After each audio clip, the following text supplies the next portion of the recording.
প্রিয় মুভি টাইটানিকের গল্প। টাইটানিক ছিল পৃথিবীর সবচাইতে বড় জাহাজ। এই জাহাজটি এত বড় আর বিলাসবহুল একটি জাহাজ ছিল যে তখনকার সময়ে ধনী ধনী ব্যক্তিদের এই জাহাজে চড়ে ভ্রমণ করার ইচ্ছা ছিল। টাইটানিক যখন তার প্রথম যাত্রা শুরু করেছিল তখন যাত্রার আগে এর প্রধান ক্যাপ্টেন ও এর নির্মাণকারীরা বলেছিল এই জাহাজটি কখনোই সমুদ্রে ডুববে না, এবং আমরা বাজি ধরে বলতে পারি স্বয়ং সৃষ্টিকর্তাও এই জাহাজটিকে সমুদ্রে ডুবাতে পারবে না। নাউজুবিল্লাহ।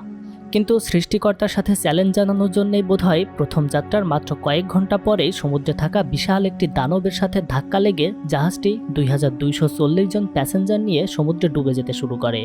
এই যাত্রীদের মধ্যে 2 জন যুবক যুবতী ছিল যারা পুরো জাহাজে যেখানে সেখানে অবৈধ সম্পর্কে লিপ্ত হচ্ছিল। তাদের অভিশাপ এবং কি ছিল ওই ভয়ঙ্কর দানব, আর কিভাবেই বা জাহাজটি সমুদ্রে ডুবে গিয়েছিল, এটা জানতে হলে আপনাকে দেখতে হবে পুরো মুভির গল্প। এই মুভিটি দেখতে দেখতে আপনি হারিয়ে যাবেন আজ থেকে বহু বছর আগে সমুদ্রের গভীরে। তো চলুন বেশি কথা না বলে শুরু করা যাক আমাদের আজকের গল্প টাইটানিক। টাইটানিক ডুবে যাওয়ার বহু বছর পর ব্রুক লাভেট নামের একজন ট্রেজার হান্টার বিরাট বড় একটি জাহাজ নিয়ে এবং তার একটি টিম নিয়ে টাইটানিক জাহাজটি সমুদ্রে যেখানে ডুবে গিয়েছিল সেখানে চলে আসে। তারা জানতে পেরেছিল টাইটানিক যখন ডুবে যায় তখন এই জাহাজে একজন বিরাট ধনী ব্যক্তি ছিলেন, যার ওয়াইফের কাছে একটি নেকলেস ছিল, আর ওই নেকলেসটির নাম ছিল হার্ট অব দি ওশিয়ান। আর ওই নেকলেসটির বর্তমানে দাম $400 মিলিয়ন। তাদের কাছে উন্নত প্রযুক্তির ক্যামেরা, ড্রোন এবং রোবট ছিল, যেগুলো দিয়ে তারা টাইটানিক জাহাজের ধ্বংসাবশেষের মধ্যে সেই ডায়মন্ডের নেকলেসটি খুঁজে বেড়াচ্ছিল। টাইটানিক জাহাজ ডুবে যাওয়ার এত বছর পরেও সমুদ্রের নিচে সেটা একদমই অক্ষত ছিল, আর এগুলো দেখে ব্রুক এবং তার টিমের লোকজন অনেক বেশি অবাক হয়ে যায়। তারা তাদের জাহাজে বসে উন্নত প্রযুক্তির সব রোবট সমুদ্রের নিচে নামায়, যেগুলির মাথায় ক্যামেরা লাগানো ছিল।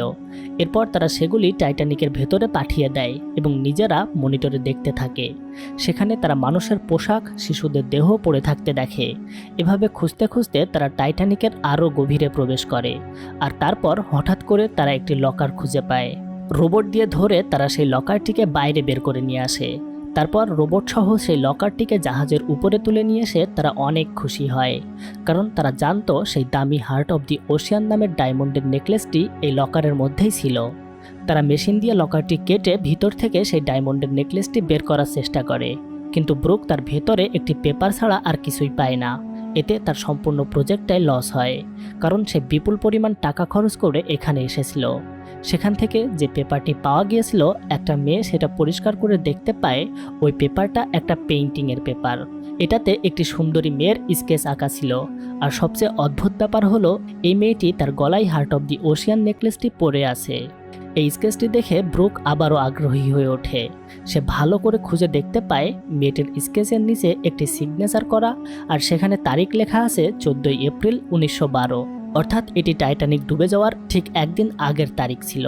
এদিকে ট্রেজার হান্টিংয়ের পুরো কার্যক্রমটাকে তারা টিভিতে লাইভ সম্প্রচার করছিল, আর অন্যদিকে আমরা রোজ নামের একটি বৃদ্ধাকে দেখতে পাই। রোজ তার নাতিকে নিয়ে মাটির জিনিসপত্র বানানোর কাজ করত। টিভিতে সে ব্রুক লাভেটের প্রচার করা ওই অনুষ্ঠানটি দেখে তার নাতিকে টিভিটা আরও এদিকে ঘুরিয়ে দিতে বলে, আর তারপর মেয়েটির স্কেচ তার চোখে পড়ে। এবার সে তার নাতিকে দিয়ে ব্রুকের কাছে একটি স্যাটেলাইট কল করে। রোজ নিজের পরিচয় দিয়ে ব্রুককে বলে, ছবির ওই মেয়েটি আমি নিজেই। রোজের এই কথা শুনে ব্রুক একটি হেলিকপ্টার পাঠিয়ে ওই বৃদ্ধাকে সমুদ্রের মাঝখানে তার জাহাজে নিয়ে আসে। কিন্তু তাকে নিয়ে আসার কথা শুনে ব্রুক লাভেটের একজন সহকর্মী তাকে বলে, ওই বৃদ্ধা মহিলা তো মিথ্যা কথা বলতে পারে, এমনও তো হতে পারে সে লাইমলাইটে এসে পপুলারিটি পাওয়ার জন্য মিথ্যা কথা বলছে, তাই তাকে নিয়ে এসে তুমি ভুল করছো। কিন্তু ব্রুক লাভেট তার এসব কথায় কোনো কান দেয় না। তারপর কিছুক্ষণের মধ্যেই তারা দেখতে পায় সেখানে সেই হেলিকপ্টারটি চলে এসেছে। রোজ তার সাথে করে বাসার সব জিনিসপত্র নিয়ে এসেছিল, কারণ সে ছিল খুব শৌখিন একজন মহিলা। এগুলো দেখে ব্রুক এবং তার সহকর্মীরা একটু অবাক হয়। তারপর ওই বৃদ্ধাকে কিছুক্ষণ রেস্ট নিতে দেওয়ার পর ব্রুক তার রুমে আসে। তারা রোজকে একটি অ্যানিমেশন ভিডিওর মাধ্যমে দেখায় যে কিভাবে টাইটানিক জাহাজ একটি বরফের পাহাড়ের সাথে ধাক্কা লেগে ডুবে গিয়েছিল। কিন্তু এটা দেখার পর রোজ তাদের বলে, তোমরা খুব সুন্দর একটি ফরেনসিক অ্যানালাইসিস ভিডিও দেখিয়েছো, কিন্তু এটার বাস্তব অভিজ্ঞতা সম্পূর্ণই আলাদা ছিল। এছাড়াও রোজের সামনে সেখান থেকে পাওয়া বেশ কিছু জিনিস নিয়ে আসা হয়। সেগুলো দেখে রোজ তার পুরনো স্মৃতিগুলো মনে করতে শুরু করে। আসলে এইসব জিনিসগুলো তার নিজের ব্যবহার করা জিনিসপত্র ছিল। ব্রুক লাভেট রোজকে তখন জিজ্ঞেস করে টাইটানিক ডুবে যাওয়ার দিন ঠিক কী ঘটেছিল, বা ওটা কিভাবে ডুবে গিয়েছিল সেই ঘটনা কি তুমি আমাদের সাথে বলতে পারবে? তখন রোজ উঠে গিয়ে দেয়ালে চোখ বুলাতে শুরু করে আর সে তার পুরনো স্মৃতি মনে করতে শুরু করে। আর তারপর সবাইকে টাইটানিক ডুবে যাওয়ার সেই অদ্ভুত ঘটনাটি সে শোনাতে শুরু করে। আজ থেকে 84 বছর আগে টাইটানিক যখন তার প্রথম সমুদ্রযাত্রা করার জন্য বন্দরে দাঁড়িয়েছিল, তখন হাজার হাজার মানুষ এটাতে ওঠার জন্য টিকিট কাটতে চেষ্টা করেছিল।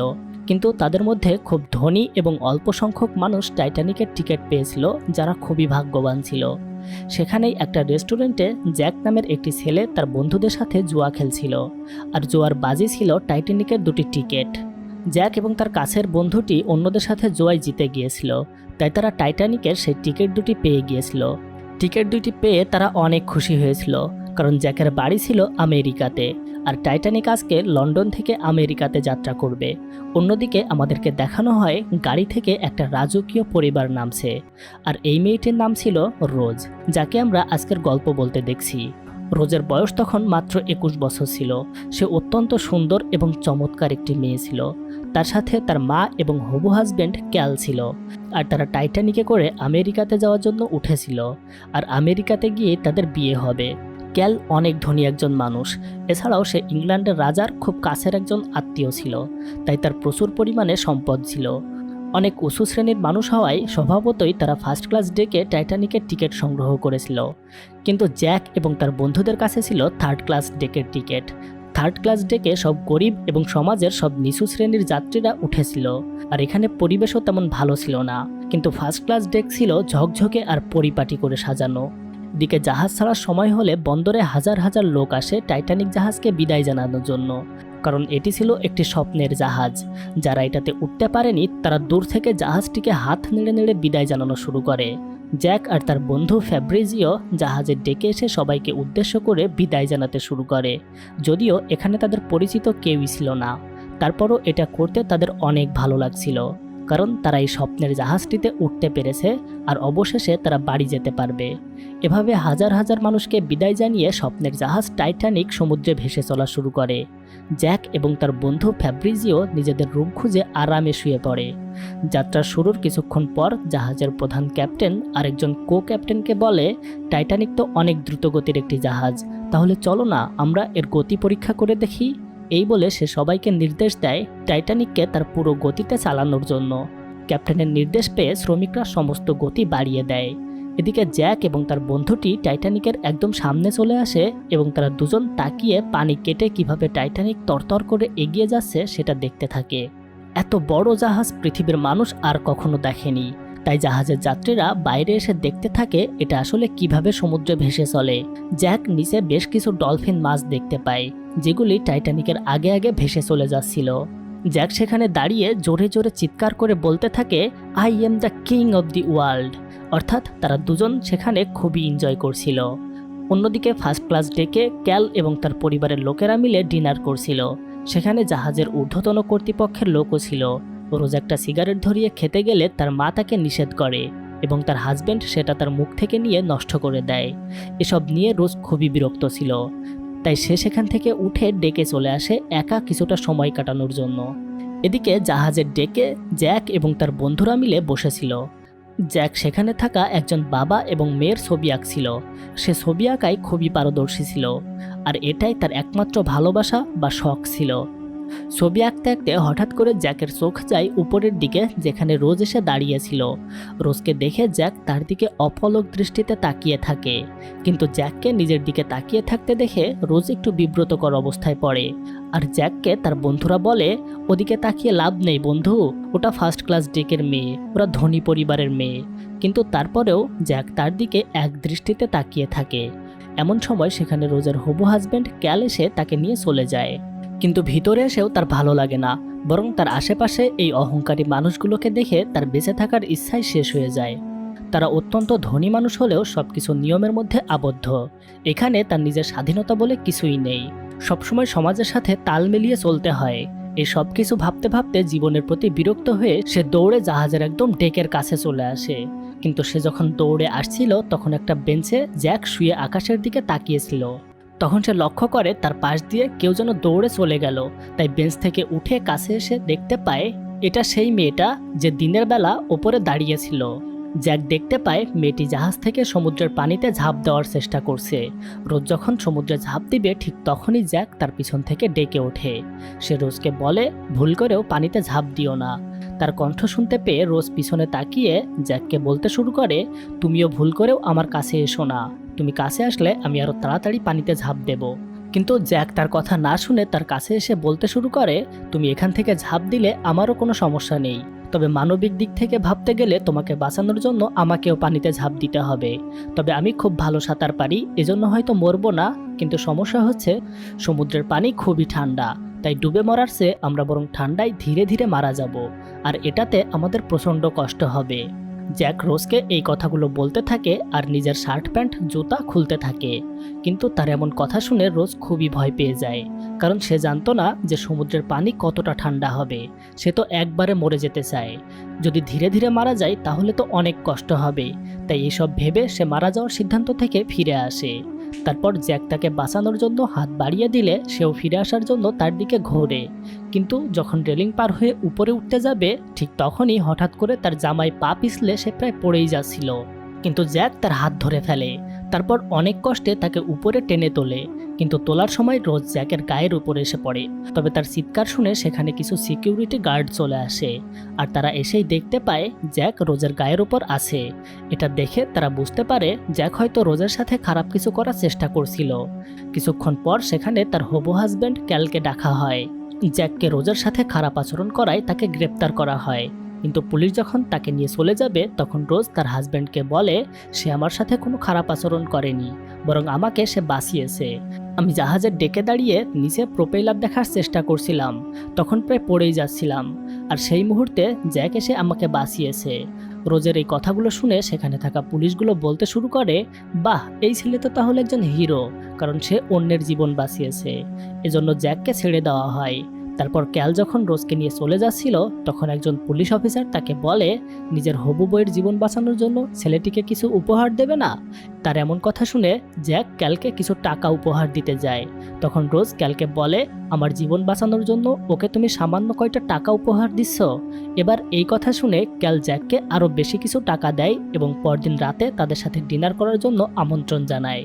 তারা চলে গেলে সেখানে ক্যালের সেক্রেটারি মিস্টার লাভজো থেকে যায়। তখন জ্যাক তার কাছ থেকে একটি সিগারেট চেয়ে নেয়, কিন্তু লোকটি জ্যাককে বলে, এটা খুবই ইন্টারেস্টিং একটা ব্যাপার, তাই না? একজন যুবতী মেয়ে জাহাজের রেলিং থেকে পড়ে যাচ্ছিল আর তাকে বাঁচানোর জন্য তোমার জামা কাপড় এবং জুতা খোলা লেগেছে। এই কথা শুনে জ্যাক কিছুই বলে না। তখন লোকটি সেখান থেকে চলে যায়। পরদিন সকাল হলে রোজ জ্যাকের কাছে আসে তাকে ধন্যবাদ জানানোর জন্য। জ্যাক তখন রোজকে জিজ্ঞেস করে, আচ্ছা বলো তো, তুমি কিসের জন্য আত্মহত্যা করতে চাইছিলে? তোমার এমন লাক্সারিয়াস লাইফস্টাইল রেখেও তুমি নিজের জীবন নষ্ট করে ফেলতে চাইছিলে কেন? তখন রোজ তাকে তার জীবনের বিরক্তিকর জিনিসগুলো বলতে শুরু করে এবং বলে সে তার চারপাশের মানুষদেরকে একদমই পছন্দ করতে পারে না, কারণ তারা খুবই অহংকারী এবং ধনী, আর তারা এতটাই ধনী যে সবসময় পরাধীনতার শৃঙ্খলে আবদ্ধ। এই বলে সে তার হাতে থাকা এঙ্গেজমেন্টের আংটিটা তাকে দেখায় এবং বলে, ক্যালের সাথে আমার বিয়ে ঠিক হয়েছে, আমেরিকাতে গিয়ে আমরা বিয়ে করব, কিন্তু তাকে আমার একদমই পছন্দ হয় না। এমন সময় জ্যাক তাকে প্রশ্ন করে, তুমি কি তাকে ভালোবাসো? কিন্তু এই প্রশ্ন শুনে রোজ কিছুটা বিরক্ত হয় এবং জ্যাককে বলে, তুমি আমার পার্সোনাল লাইফ নিয়ে প্রশ্ন করতে পারো না? কিন্তু জ্যাকের কাছে এটা একটা সিম্পল প্রশ্ন ছিল, তাই সে এই প্রশ্নটা শুনে এমন রিয়েক্ট করলো কেন সে কিছুই বুঝে উঠতে পারে না। রোজ তখন আরও বিরক্ত হয়ে জ্যাকের সাথে কিছুটা তর্ক করে সেখান থেকে চলে যায়, আর জ্যাক সেখানে বোকার মতো দাঁড়িয়ে থাকে, কারণ তার অপরাধটা কি সে তো এখনো কিছুই জানে না। এদিকে রাতের বেলা রোজ যখন তার রুমে ছিল তখন তার কাছে ক্যাল আসে। সে তার গলায় একটা ডায়মন্ডের নেকলেস পরিয়ে দেয়। এটাই সেই হার্ট অব দি ওশিয়ান নামের 56 ক্যারেট পিওর গোল্ডের ডায়মন্ড, যেটা লাভেট খুঁজে বেড়াচ্ছিল। এটা পরিয়ে দিতে দিতে সে রোজকে বলে, অতীতে এই লকেটটি পরতো স্পেনের রানী লুইস 13, আর এখন এটা আমি তোমার জন্য নিয়ে এসেছি, কারণ তোমাকে আমি অনেক ভালোবাসি। তুমি শুধু একবার তোমার মনটা আমার জন্য খুলে দাও, দেখবে আমি তোমাকে কতটা ভালোবাসি। ক্যালের এমন কথা শুনে রোজের মনে তার জন্য কিছুটা ভালোবাসার জন্ম নেয়। তবে সকাল হলে রোজ যখন আবারও জাহাজের ছাদে ঘুরে বেড়াচ্ছিল তখন তার সাথে জ্যাকের দেখা হয়, কিন্তু এবার সে জ্যাকের হাতে একটা নোটবুক দেখতে পায়। সে তার হাত থেকে ওটা কেড়ে নিয়ে বলে, দেখি কি এমন জিনিস তুমি টেনে নিয়ে বেড়াচ্ছ? এই বলে খাতাটা নিয়ে সে দেখতে শুরু করে। এটা ছিল জ্যাকের ড্রয়িং বুক। সেখানে অনেক চমৎকার চমৎকার ছবি আঁকা ছিল। এগুলো দেখে রোজ তো মুগ্ধ হয়ে যায়। সে জ্যাককে জিজ্ঞেস করে, এগুলো কি সত্যিই তুমি এঁকেছো? জ্যাক তখন বলে, হ্যাঁ, এগুলো আমি এঁকেছি। আমি ড্রয়িং করতে খুবই ভালোবাসি, আর এগুলো পৃথিবীর বিভিন্ন শহরের মানুষদের দেখে দেখে ড্রয়িং করা। সেখানে একটা মেয়ের ছবি বারবার আঁকা ছিল। এজন্য রোজ তাকে জিজ্ঞেস করে, এই মেয়েটি কি তোমার গার্লফ্রেন্ড? এর ছবি তুমি অনেকবার এঁকেছো দেখছি। কিন্তু জ্যাক বলে, এটা একটা প্রস্টিটিউটের ছবি, আর আমি তাকে টাকা দিয়ে এটা এঁকে নিয়েছি। তার ড্রয়িং স্কিল দেখে রোজ অনেক বেশি মুগ্ধ হয়ে যায় এবং তার সাথে মন খুলে গল্প করতে শুরু করে। জ্যাকও তার জীবনের সব গল্প রোজকে বলতে শুরু করে। সে আসলে একটা ভবঘুরে ছেলে। তার মা বাবা সবাই মারা গেছে, তাই সে পৃথিবীর বিভিন্ন শহরে শহরে ঘুরে বেড়ায়। কিন্তু এখন সে বহুদিন পরে তার বাড়ি অর্থাৎ আমেরিকাতে যাচ্ছে। জ্যাকের এমন স্বাধীন জীবন দেখে রোজের অনেক ভালো লাগে, কারণ তার জীবন ছিল পরাধীনতার শৃঙ্খলে আবদ্ধ। সে সবসময় মুক্ত পাখির মতো ঘুরে বেড়াতে চাইতো। এভাবে গল্প করতে করতে তাদের দুজনের ভিতর অনেক মিল হয়ে যায়। তারা একে অপরের বন্ধু হয়ে যায়। তারপর সন্ধ্যা হলে রোজ তার নিজের রুমে চলে যায়। জ্যাক সেখানেই দাঁড়িয়েছিল। এমন সময় সেখানে রোজের মায়ের একজন বান্ধবী ঘুরতে ঘুরতে এসেছিল। মহিলাটি জ্যাককে দেখে বলে, আরে তুমি সেই ছেলেটা না যে রোজের জীবন বাঁচালে? কিন্তু আজ তো আমাদের এখানে পার্টি, তুমি আজ পার্টিতে কি পরে আসবে? জ্যাক তখন বলে, কেন, এই যে এখন যে শার্টটি পরে আছি এটি পরেই আমি পার্টিতে যাব। জ্যাকের এমন কথা শুনে মহিলাটি তাকে সাথে নিয়ে নিজের রুমে যায় এবং তার ছেলের একটি ড্রেস জ্যাককে পরতে দেয়। মহিলাটির ছেলেও প্রায় জ্যাকের বয়সেরই ছিল, তাই এই পোশাকটি জ্যাকের গায়ে খুব সুন্দর ফিট হয়েছিল, আর এই পোশাকে তাকে একজন ধনীর ছেলের মতোই দেখাচ্ছিল। পোশাকটি পরে রাতের বেলা সে ফার্স্ট ক্লাস প্যাসেঞ্জারদের ডেকে চলে আসে পার্টিতে যোগ দেওয়ার জন্য। এখানে সবকিছু সাজানো গোছানো ছিল। মানুষজন সবাই ধনী ধনী ঘরের এবং পরিপাটি। রোজ তাকে দূর থেকে দেখেই অবাক হয়ে যায়, কারণ তাকে এই পোশাকে অনেক ধনীদের মতো দেখাচ্ছিল। রোজ জ্যাকের হাত ধরে তাকে নিয়ে সবার সামনে উপস্থিত হয় এবং একে একে সবাইকে তার সাথে পরিচয় করিয়ে দিতে শুরু করে। এরপর ডিনার টেবিলে বসে তারা গল্প করতে শুরু করে। রোজ দূর থেকে জ্যাককে খাবার বিভিন্ন নিয়মকানুন শিখিয়ে দিতে শুরু করে, কারণ জ্যাক তো এর আগে কখনো এমন লাক্সারিয়াস পার্টিতে অ্যাটেন্ড করেনি। সেখানে জ্যাক তার জীবনের গল্প সবাইকে শোনাতে শুরু করে। সে বলে, আমি এক জায়গা থেকে আরেক জায়গায় ঘুরে বেড়াই, এক শহর থেকে আরেক শহরে। গতকাল আমি একটা ব্রিজের নিচে ঘুমিয়েছিলাম, আর আজকে পোকার খেলায় টাইটানিকের 2টো টিকিট জিতে আপনাদের মতো সুন্দর কিছু মানুষের সাথে আড্ডা দিচ্ছি। আমার লাইফ অনেকটা গেমের মতো। তার এমন কথাবার্তা শুনে সেখানে থাকা সবাই বেশ ইমপ্রেস হয়। তারপর তারা সবাই ব্র্যান্ডি পার্টি করতে অন্য রুমে চলে যায়, কিন্তু জ্যাক সেখানে যেতে চায় না, কারণ তার চলে যাওয়ার সময় হয়ে গেছে। তবে যাওয়ার সময় সে রোজের হাতে একটা চিঠি ধরিয়ে দিয়ে যায়। রোজ দেখতে পায় সেই চিঠিতে লেখা আছে, তুমি কি একটি রিয়েল পার্টিতে যোগ দিতে চাও? তাহলে বাইরে ঘড়ির কাছে আমি দাঁড়িয়ে আছি, এখানে চলে এসো। চিঠিটা পেয়ে রোজ বাইরে এসে জ্যাকের সাথে দেখা করে। তখন জ্যাক তাকে থার্ড ক্লাস প্যাসেঞ্জারদের ডেকে নিয়ে আসে। এখানেও সবাই পার্টি করছিল। এখানে সুন্দর সুন্দর সব বাদ্যযন্ত্র বাজছিল। এখানে কোনো নিয়মের বেড়াজালে আবদ্ধ না থেকে মানুষজন যে যার মতো আনন্দ ফুর্তি নাচানাচি করছিল। এখানে ছেলে মেয়ে, যুবক যুবতী, বৃদ্ধ, কিশোর, এমনকি বাচ্চারাও আনন্দ করছিল। এখানে কারো কোনো বিধি নিষেধ ছিল না। রোজ এসব দেখে খুবই মজা পাচ্ছিল, কারণ সে তো এমন স্বাধীনতাই এতদিন দেখতে চাইতো। জ্যাকের বন্ধু ফ্যাব্রিজিও একটা মেয়ের সাথে নাচছিল। তারা সেখানে সত্যিকারের এনজয় যাকে বলে সেটাই করছিল। জ্যাক প্রথমে ছোট্ট একটা বাচ্চা মেয়ের সাথে ডান্স করছিল, আর রোজ একটি চেয়ারে বসে ব্র্যান্ডি ড্রিঙ্ক করছিল। কিন্তু হঠাৎ জ্যাক রোজের কাছে এসে বলে, চলো এখন তুমি আমার সাথে নাচবে। এই বলে সে তাকে তুলে নেয় এবং তারা দুইজন একসাথে ডান্স করতে শুরু করে। রোজের প্রথমে কিছুটা ভয় ভয় করলেও পরে সে খুব সুন্দর ডান্স করতে শুরু করে। কিন্তু সমস্যা হয়ে যায় একটাই, তারা যখন ডান্স করছিল তখন ক্যালে সেক্রেটারি লাভজয় এসে দেখে যায় যে রোজ জ্যাকের সাথে খুব খোলামেলাভাবে ডান্স করছে। এটা দেখে চুপি চুপি সে সেখান থেকে চলে যায় এবং ক্যালকে সবকিছু জানিয়ে দেয়। রোজ যখন পার্টি শেষ করে নিজের রুমে ফিরে আসে তখন রোজের মা তাকে অনেক বকাবকি করে। সে যখন বলে আমি শুধু জ্যাকের সাথে একটু পার্টি করতে গিয়েছিলাম, তখন রোজের মা তাকে ইমোশনাল ব্ল্যাকমেইল করতে শুরু করে। সে বলে, তোমার বাবা মারা যাওয়ার পর আমরা যে এত আরামায়েশে খেয়ে পরে উচ্চবিলাসী জীবনযাপন করছি সেটা শুধুমাত্র ক্যালের কারণে।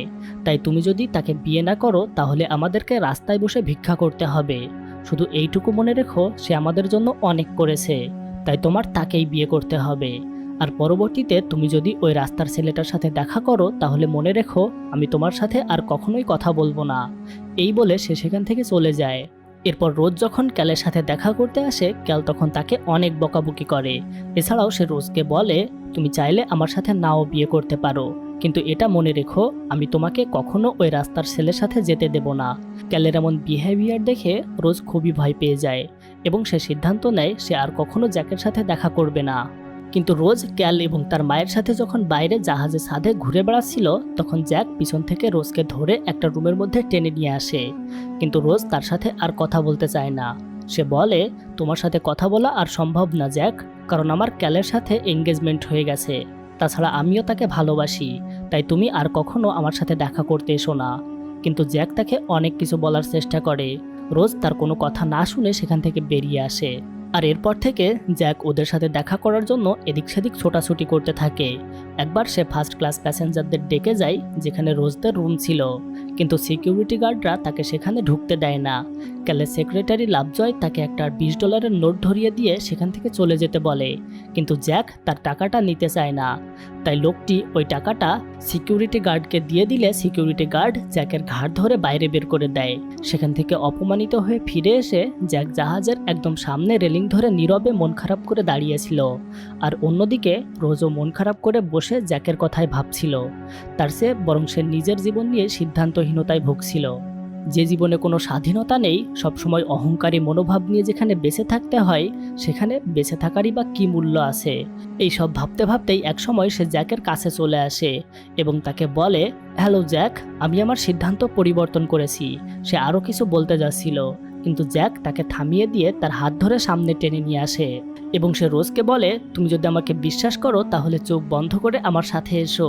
রোজ চোখ বন্ধ করলে জ্যাক তাকে সামনে রেলিংয়ের ধারে নিয়ে আসে এবং সেটার উপরে উঠতে বলে। তারপর সে নিজেও উঠে রোজের 2 হাত প্রশস্ত করে ধরে তাকে চোখ খুলতে বলে। রোজ চোখ খুলে দেখতে পায় সে তো উড়ছে। জ্যাক তাকে পিছন থেকে জড়িয়ে ধরে একটা কবিতার লাইন শোনায় আর তারপরে তারা একে অপরকে চুমু দিতে শুরু করে। সেখানে একটা অসাধারণ মুহূর্ত কাটানোর পর জ্যাককে রোজ তার নিজের রুমে নিয়ে আসে। আর এখানেই সে প্রথমবারের মতো জ্যাককে ডায়মন্ডের নেকলেসটি দেখায়। এরপর সে জ্যাককে বলে এই নেকলেসটি পরা অবস্থায় তুমি আমার একটি ছবি এঁকে দিবে। আমার শরীরে এই নেকলেসটি ছাড়া আর কোনো পোশাক থাকবে না। এই বলে সে তার সমস্ত ড্রেস খুলে শুধুমাত্র নেকলেসটি পরে একটা সোফায় শুয়ে থাকে আর তার সামনে বসে জ্যাক ছবি আঁকতে শুরু করে। আর এদিকে বৃদ্ধা রোজ যখন তার এই অসাধারণ স্মৃতি সবাইকে শোনাচ্ছিল তখন সবাই খুব মনোযোগ দিয়ে তার গল্প শুনছিল। আর রোজ তার ব্যবহার্য জিনিসপত্রগুলো দেখছিল আর সবাইকে গল্প শোনাচ্ছিল।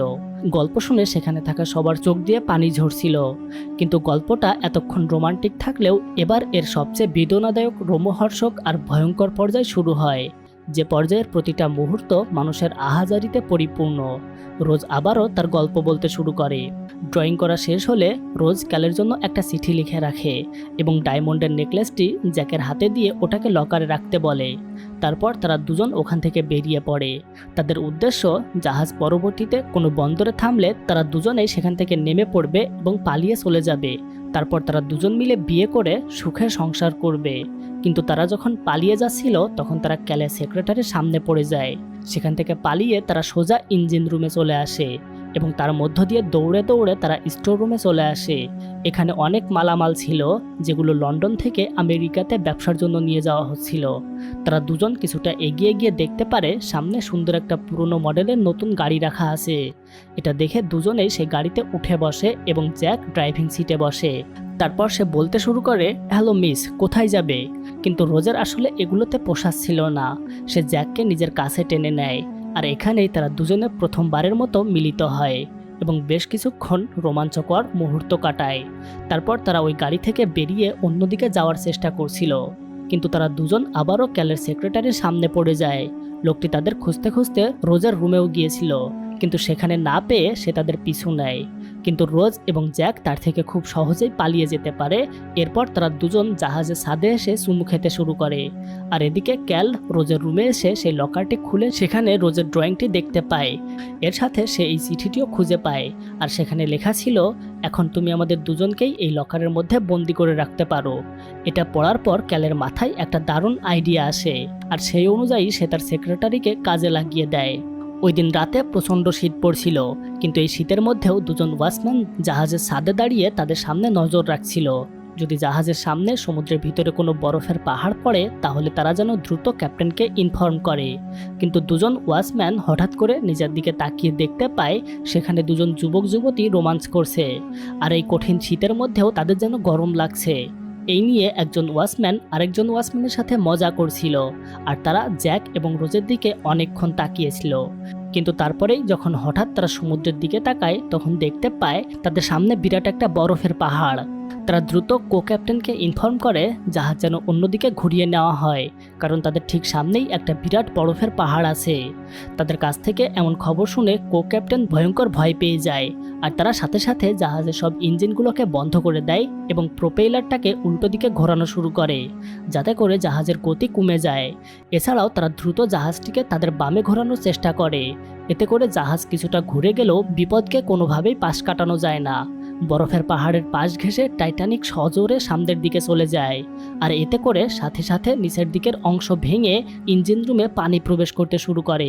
পানির গতি এত বেশি ছিল যে সেখানে সবকিছু ডুবে যেতে শুরু করে। ইঞ্জিন রুমের শ্রমিকরা পানির মধ্যে হাবুডুবু খেতে শুরু করে, আর বাইরে মানুষজন একটা বিরাট ধাক্কা অনুভব করে। অথচ তারা বুঝতে পারে না কিছুক্ষণ পরেই তাদের কপালে কত বড় ভয়ানক বিপদ আসছে। টাইটানিক যখন বরফের পাহাড়ের পাশ দিয়ে চলে যাচ্ছিল, জ্যাক আর রোজ তখন সেখানে দাঁড়িয়ে চুমু খাচ্ছিল। সুতরাং তারা এই প্রথম বুঝতে পারে টাইটানিক বরফের পাহাড়ের সাথে ধাক্কা খেয়েছে। যেহেতু কেবলমাত্র ইঞ্জিন রুমে পানি প্রবেশ করতে শুরু করেছে, সুতরাং ওপর থেকে তারা ইঞ্জিন রুমটাকে লক করে দিতে শুরু করে, যাতে করে পানি ওপরের দিকে আসতে না পারে। কিন্তু ইঞ্জিন রুমে তো শত শত শ্রমিক কাজ করছিল, তাদের সহ তারা দরজাগুলোকে লক করে দিতে শুরু করে, আর শ্রমিকগুলো দরজা দিয়ে বাইরে পালানোর চেষ্টা করে। কিছু কিছু শ্রমিক পালাতে পারলেও বেশিরভাগ শ্রমিকই সেই পানির নিচেই আটকে পড়ে। এদিকে জাহাজের প্রধান ক্যাপ্টেন ঘুম ভেঙে উঠে আসলে যখন দেখে সব ক্যাপ্টেনগুলো এমন তাড়াহুড়ো করছে, তখন সে জিজ্ঞেস করে কি হয়েছে। তারপর সেই ওয়াচম্যান তাকে সব ঘটনা খুলে বলে, আর এটা শুনে প্রধান ক্যাপ্টেন বুঝতে পারে টাইটানিকের কত বড় ক্ষতি হয়ে গেছে। এই প্রধান ক্যাপ্টেনই টাইটানিক নিয়ে যাত্রার আগে অনেক অহংকার করে বলেছিলেন টাইটানিক জাহাজ কখনো সমুদ্রে ডুববে না, এমনকি সৃষ্টিকর্তাও এই জাহাজটিকে সমুদ্রে ডুবাতে পারবে না, নাউজুবিল্লাহ। কিন্তু এখন তার মুখ একদম ফ্যাকাশে হয়ে যায়। সে বুঝে উঠতে পারে না এখন তার কি করা উচিত। তার সব অহংকার এখন পানির সাথে মিশে যাবে। এদিকে থার্ড ক্লাস প্যাসেঞ্জারদের ডেকে কিন্তু ইতোমধ্যেই পানি উঠতে শুরু করেছে, আর সেখানে থাকা সবাই তাদের নিজেদের জিনিসপত্র নিয়ে আরও উপরে উঠতে শুরু করে। আর উপরের ফার্স্ট ক্লাস ডেকের মানুষজন এখনও জানেই না আসলে টাইটানিকের সাথে কি ঘটছে। মানুষজন কিছু বুঝতে না পেরে জাহাজের ছাদে পড়ে থাকা বরফখণ্ডগুলো নিয়ে খেলা করতে শুরু করে, আর জ্যাক এবং রোজ সবাইকে সতর্ক করার জন্য উপরে উঠতে শুরু করে। ওঠার সময় তারা ক্যাপ্টেনদের মুখে শুনতে থাকে টাইটানিক ভয়াবহ বিপদে পড়েছে। তাই রোজ জ্যাককে বলে আমাদের এখনই মা এবং ক্যালকে সবকিছু জানানো উচিত, তাহলে তারাও সতর্ক থাকতে পারবে। কিন্তু তারা যখন যাচ্ছিল তখন তাদের সামনে ক্যালের সেক্রেটারি আসে, আর সে পিছন থেকে জ্যাকের পকেটে চুরি করে সেই ডায়মন্ডের লকেটটি ভরে দেয়। তারপর তারা দুজন রুমে ঢুকলে ক্যাল পুলিশকে বলে জ্যাক আমার উপহার দেওয়া লকেটটি চুরি করেছে। এটা শোনার পর পুলিশ জ্যাকের পকেট চেক করে এবং সেখানে সত্যি লকেটটি খুঁজে পায়। এটা দেখে তো জ্যাক নিজের চোখকেই বিশ্বাস করতে পারে না। চুরি করার অপরাধে জ্যাককে গ্রেপ্তার করা হয় এবং তাকে একটা জায়গায় নিয়ে গিয়ে বেঁধে রাখা হয়। অন্যদিকে প্রধান ক্যাপ্টেন জাহাজের সব ইঞ্জিনিয়ার এবং কো ক্যাপ্টেনদেরকে নিয়ে একটা ম্যাপ বের করে বোঝার চেষ্টা করে জাহাজের কতটা ক্ষতি হয়েছে। তারপর তারা সবকিছু পর্যালোচনা করে জানতে পারে আর মাত্র 2 ঘন্টা পরেই টাইটানিক সম্পূর্ণ পানির নিচে তলিয়ে যাবে। সুতরাং এখনই তাদের উদ্ধার কার্যক্রম শুরু করে দেওয়া উচিত। তাই তারা দ্রুত জাহাজে থাকা লাইফ বোটগুলো নিচে নামাতে শুরু করে, আর এর মধ্যেই পুরো জাহাজের মানুষের মধ্যে ছড়িয়ে পড়েছে যে কিছুক্ষণের মধ্যেই টাইটানিক সমুদ্রে ডুবে যাবে। এই খবর জানার পরেই মানুষজন সবাই এদিক সেদিক ছুটোছুটি করতে শুরু করে, আর জাহাজের মানুষের নার্ভাসনেস কাটানোর জন্য সুন্দর মিউজিক বাজানো হয়। রোজের মা এবং ক্যাল লাইফ বোটে ওঠার জন্য অপেক্ষা করছিল, কিন্তু রোজ তাদের থেকে পালিয়ে চলে আসে জ্যাককে খোঁজার জন্য। এদিকে জ্যাকের সামনে ভয়াবহ বিপদ। তার উপর প্রতিশোধ নেওয়ার জন্য ক্যালের সেক্রেটারি আসে এবং সে একটা পিস্তল হাতে নিয়ে তাকে মারতে শুরু করে। তারপর সে জ্যাকের হাত কলার চাবিটা নিজের পকেটে নিয়ে সেখান থেকে চলে যায়। সে চলে যাওয়ার কিছুক্ষণ পর থেকেই জ্যাকের রুমে পানি প্রবেশ করতে শুরু করে, আর ধীরে ধীরে পানি বাড়তেই থাকে। জ্যাক কিছুই বুঝতে পারে না সে এখন কি করবে, কারণ তার হাত বাঁধা ছিল। সে এখন চাইলেও এখান থেকে পালাতে পারবে না। সে বুঝতে পারে এখানেই তাকে ডুবে মরতে হবে। আর তার জীবন এখানেই শেষ হবে। তবে রোজ কিন্তু তাকে খোঁজার অনেক চেষ্টা করছিল, কিন্তু সে জানতো না আসলে জ্যাককে কোথায় বেঁধে রাখা হয়েছে। তাই সে এদিক সেদিক ছোটাছুটি করতে থাকে। সে যতই নিচে নামছিল ততই পানি বাড়ছিল। তারপরেও ভয় পেয়ে পালিয়ে না এসে সে জ্যাককে খুঁজে বের করার জন্য তার নাম ধরে জোরে জোরে ডাকতে থাকে। আর অবশেষে সে জ্যাককে একটি রুমের মধ্যে খুঁজে পায়। তারপর তার হাতকড়াটা খোলার জন্য সে চাবি খুঁজতে থাকে, কিন্তু চাবিটা সে কোথাও খুঁজে পায় না। তবে থেমে না থেকে হাতকড়াটা কাটার জন্য কিছু পাওয়া যায় কিনা সে সেটা খুঁজতে বাইরে বের হয়। একটা দেওয়ালে সে একটা কুঠার ঝুলানো দেখতে পায়। দ্রুত সেটা খুলে নিয়ে এসে সে অনেক সাহস নিয়ে জ্যাকের হাতকড়ায় কোপ বসায়। আর তারপর জ্যাকের কোনো ক্ষতি না হয়ে সেটা খুলে যায়। জ্যাক মুক্তি পাওয়ার সাথে সাথে তারা দুজন সেখান থেকে পালাতে শুরু করে। তবে ইতোমধ্যেই পানি অনেক বেড়ে গেছে। তাছাড়া তারা বের হওয়ার কোনো রাস্তায় খুঁজে পাচ্ছিল না। এদিকে টাইটানিক প্রায় অর্ধেকটা পানিতে ডুবে গেছে। জাহাজ কর্তৃপক্ষ ফার্স্ট ক্লাস প্যাসেঞ্জারদের ও মহিলাদের আগে লাইফ বোটে উঠাচ্ছিল, কিন্তু থার্ড ক্লাস প্যাসেঞ্জারদের তারা কখনো গোনাই ধরেনি। বরং তারা এই গরিব মানুষদের ভিতরে আটকে দরজাগুলো লক করে দেয়। জ্যাক এবং রোজ এতক্ষণে এখানে পৌঁছে গিয়েছিল। জ্যাক সেখানে তার বন্ধু ফ্যাব্রিজিও এবং টমিকেও খুঁজে পায়। তারপর তারা চারজন মিলে অন্যদিকে কোনো রাস্তা আছে কিনা সেটা খোঁজার জন্য বের হয়ে যায়। তবে সেখানেও দরজা লক করা ছিল। তাই তারা সবাই মিলে গিয়ে একটা বসার সোফা নিয়ে এসে দরজাটা ভেঙে সেখান থেকে বের হয়ে আসে। আর এদিকে ক্যাল তার সেক্রেটারিকে নিয়ে লকার থেকে সেই ডায়মন্ডের লকেট সহ সব জিনিসপত্র নিয়ে কোনো একটা লাইফ বোট পাওয়া যায় কিনা সেটা খুঁজতে শুরু করে। তারপর একজন ক্যাপ্টেনকে তার বিজনেসের শেয়ারের লোভ দেখিয়ে এবং টাকার লোভ দেখিয়ে নিজের জন্য লাইফ বোটে একটা জায়গা করে নেয়। সে যখন চলে যাবে তখন সে জ্যাক এবং রোজকে দেখতে পায়। এখানে জ্যাক রোজকে একটা বোটে তুলে দেওয়ার চেষ্টা করছিল, কিন্তু রোজ তাকে ছেড়ে কখনোই যেতে চাইছিল না। সেই সময় ক্যাল এসে রোজকে বলে, তুমি মহিলাদের এই বোটে করে চলে যাও, আমি জ্যাককে নিয়ে অন্য একটা বোটে চলে আসছি। কিন্তু প্রথমে সে ক্যালকে বিশ্বাস করতে না চাইলেও পরে তার কথায় রাজি হয় এবং সে একটা বোটে উঠে পড়ে। তবে কিছুটা নেমে সে বুঝতে পারে ক্যালকে বিশ্বাস করা তার ঠিক হয়নি। তাই সে দ্রুত নৌকা থেকে জাহাজে ঝাঁপ দিয়ে দেয়। এটা দেখে জ্যাক তার দিকে দ্রুত ছুটে যেতে শুরু করে, আর ক্যালও তাদের পিছু নেয়। ক্যাল উপর থেকে দেখতে পায় জ্যাক রোজকে চুমু দিচ্ছে, আর এটা দেখে তার মাথায় আর কোনো কাজ করে না। তার সেক্রেটারি তাকে নিয়েই যাচ্ছিল, কিন্তু সে হঠাৎ করে তার কোমর থেকে একটা পিস্তল নিয়ে জ্যাকের দিকে গুলি করতে শুরু করে। তারা বাঁচার জন্য পালাতে শুরু করলেও ক্যাল তাদের ছাড়ে না। তবে গুলি করতে করতে শেষমেশ ক্যালের পিস্তলের বুলেট শেষ হয়ে যায়। তাই সে তাদের আশা ছেড়ে দেয়। জ্যাক রোজকে নিয়ে পালাতে পালাতে জাহাজের একদম নিচে চলে এসেছিল, আর সেখানেও পানি ভর্তি হয়ে গিয়েছিল। কিন্তু তাদের তো যেভাবেই হোক বাঁচতে হবে, তাই তারা দ্রুত উপরে ওঠার জন্য রাস্তা খুঁজতে থাকে। তারা দুজন একটা রাস্তা পেয়েও গেছিল, কিন্তু তারা একটা পথ পেয়ে গেলেও সেখানে দরজাটা তালা দেওয়া ছিল। জ্যাক তালাটা ভাঙার চেষ্টা করলেও সে কোনোভাবেই পারে না। তবে তখনই একজন লোক সেখান দিয়ে যাচ্ছিল, যার কাছে দরজার চাবি ছিল। জ্যাক লোকটাকে থামালে সে চাবি দিয়ে তালাটা খোলার চেষ্টা করে, কিন্তু লোকটার হাত থেকে চাবিটা পড়ে গেলে সে আর ওটা না তুলেই সেখান থেকে পালিয়ে যায়। জ্যাক চাবিটা পানিতে ডুব দিয়ে তুলে নিয়ে আসে। তারপর তারা দুজনেই সেখান থেকে বেরিয়ে আসে। এদিকে প্রধান ক্যাপ্টেন কিন্তু মন খারাপ করে জাহাজের এদিক সেদিক ঘুরে বেড়াচ্ছিল। তখন একজন বৃদ্ধা মহিলা তার কাছে এসে জিজ্ঞেস করে, ক্যাপ্টেন, আমরা এখন কোথায় যাব প্লিজ বলুন। কিন্তু ক্যাপ্টেন তার কোনো কথার উত্তর না দিয়ে সামনের দিকে চলে যেতে শুরু করে। সে জাহাজের কন্ট্রোল রুমে গিয়ে দরজাটা বন্ধ করে দেয়। সেখানে পানি ভর্তি ছিল। ভিতরে গিয়ে সে নীরবে অপেক্ষা করতে থাকে। তখন হঠাৎ করে তার চারপাশ থেকে জাহাজ ভেঙে পানি চলে আসে। এভাবেই ক্যাপ্টেনের সমস্ত অহংকার চূর্ণ বিচূর্ণ হয়ে যায় এবং সে সেখানেই মারা যায়। এদিকে জাহাজ খুব দ্রুত ডুবে যেতে শুরু করে, কিন্তু তখনও জ্যাক এবং রোজ কোনো বোট খুঁজে পায়নি। তারা সমস্ত মানুষজনের মধ্য দিয়ে জাহাজের উপরের একটা অংশে ওঠার চেষ্টা করে, কিন্তু ওই অংশটা পুরোপুরি খাড়া হয়ে গিয়েছিল। তারা দুজন অনেক চেষ্টা করে জাহাজের রেলিং ধরেছিল। এখানেই তারা প্রথম মিট করেছিল।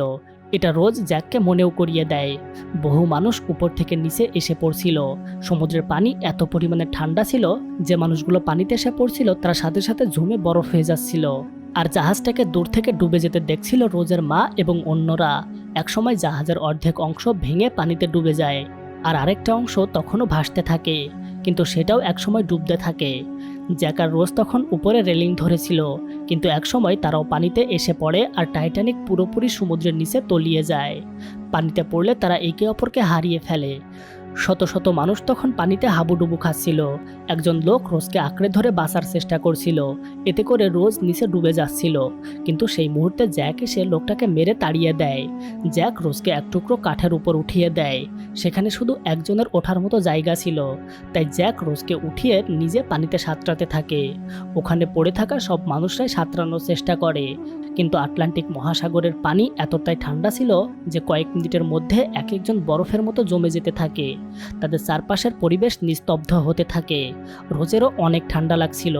রোজ তখন জ্যাককে বলে, জ্যাক, চারপাশে সবাই শান্ত হয়ে যাচ্ছে। জ্যাক বলে, তুমি ভয় পেও না, কিছুক্ষণের মধ্যেই এখানে বোট চলে আসবে আর আমরা বেঁচে যাব। কিন্তু রোজ অনেক ভয় পাচ্ছিল, তাই জ্যাক আবারও তাকে বলে, আমাদের ভাগ্য ভালো ছিল, তাই আমি টাইটানিকের টিকিট পেয়েছিলাম আর তোমাকেও পেলাম। জ্যাক বলে, তুমি আমাকে কথা দাও, পরিস্থিতি যতই খারাপ হোক তুমি কখনো সাহস হারাবে না। রোজ তখন তাকে কথা দেয়। কিছুক্ষণ পর কয়েকজন নাবিক বোট নিয়ে সেখানে আসে। সেখানে অনেক মানুষ মরে পড়েছিল। এসব দেখে একজন বলে, আমাদের আসতে অনেক দেরি হয়ে গেছে। তাদের কথা শুনে রোজের চোখ খোলে। রোজ জ্যাককে ডাকতে থাকে, কিন্তু জ্যাক আর কোনো সাড়া দেয় না। রোজকে বাঁচানোর জন্য জ্যাক নিজের জীবন দিয়ে দেয়। রোজও চোখ বন্ধ করে, কিন্তু তখনই তার জ্যাকের বলা কথাগুলো মনে পড়ে। রোজ তাদের ডাকতে চায়, কিন্তু তার গলা দিয়ে কোনো আওয়াজ বের হচ্ছিল না। রোজ অনেক কষ্টে একজন মৃত অফিসারের বাঁশি নেয়। এরপর সেটা দিয়ে সে নাবিকদের ডাকে, আর তারপরেই তারা রোজকে উদ্ধার করে। পরের দিন তাদেরকে নিয়ে যাওয়ার জন্য জাহাজ আসে। ক্যাল রোজকে খুঁজতে থাকে, কিন্তু রোজ ক্যালকে দেখে নিজের মুখ ঢেকে রাখে। আর এভাবেই রোজ বেঁচে গেলেও জ্যাক কিন্তু নিজের জীবন দিয়ে দেয়। এরপর বর্তমানে সিন দেখানো হয়, যেখানে রোজ তার জীবনের গল্প শেষ করে। রোজ জাহাজের কেবিন থেকে বের হয়। সেই পুরনো স্মৃতিগুলো মনে করতে করতে হার্ট অফ দ্য ওশিয়ান নামের হীরার নেকলেসটা সমুদ্রের মাঝখানে সে ফেলে দেয়। এই নেকলেসটা যে তার কাছে এখনো থেকে গিয়েছিল সেটা কাউকে সে বলে না। আসলে যখন ক্যাল তার নিজের কোটটা খুলে রোজকে পরিয়ে দেয়, তখন সেই কোটের পকেটে এই হীরার ডায়মন্ডটা থেকে গিয়েছিল। জ্যাকের সাথে দেখা হওয়ার পরেই রোজ তার জীবনের অর্থ খুঁজে পেয়েছিল, তাই জ্যাকের স্মৃতি সাথে নিয়ে সে পুরো পৃথিবী ঘুরছে। রোজ জ্যাকের কথা অনুযায়ী জীবনের প্রতিটি মুহূর্ত সত্যিকার অর্থে উপভোগ করেছে। আর এরপর রোজের জীবনের অন্তিম সময় চলে আসে। রোজ এই পৃথিবী ছেড়ে পরলোকে চলে যায়, কিন্তু সেটা ছিল রোজের কাছে স্বপ্নের পৃথিবী, যেখানে টাইটানিক জাহাজ আর জাহাজের সব মানুষ আগের মতোই ছিল। যেখানে জ্যাক আজও রোজের জন্য অপেক্ষা করছিল ঠিক সেই ঘড়িটার সামনেই। রোজ সেখানে পৌঁছায়, আর এভাবেই তাদের অসম্পূর্ণ ভালোবাসা পূর্ণতা পায়। এখানেই এই চমৎকার মুভিটা শেষ হয়ে যায়। হ্যালো বন্ধুরা, এতক্ষণ আপনাদের সাথে ছিলাম আমি মিজানুর। তো এরকম অসাধারণ সব মুভির এক্সপ্লেনেশন ভিডিও দেখতে চাইলে আমাদের চ্যানেলটি এখনই সাবস্ক্রাইব করুন। তো ভালো থাকবেন, সুস্থ থাকবেন।